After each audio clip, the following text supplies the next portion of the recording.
പിന്നെ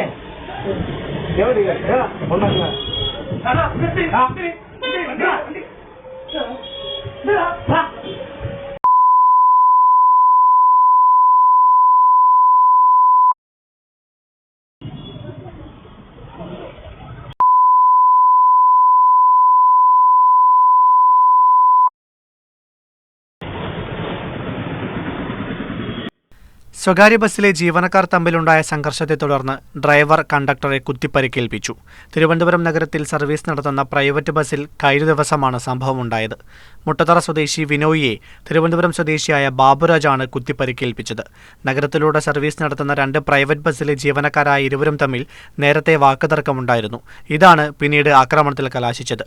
സംഭവത്തിന്റെ ദൃശ്യങ്ങൾ സമൂഹമാധ്യമങ്ങളിൽ ഉൾപ്പെടെ വ്യാപകമായി പ്രചരിച്ചതിനെ തുടർന്ന് ഫോർട്ട് പോലീസ് അറസ്റ്റ് ചെയ്ത പ്രതിയെ കോടതി റിമാൻഡ് ചെയ്തു.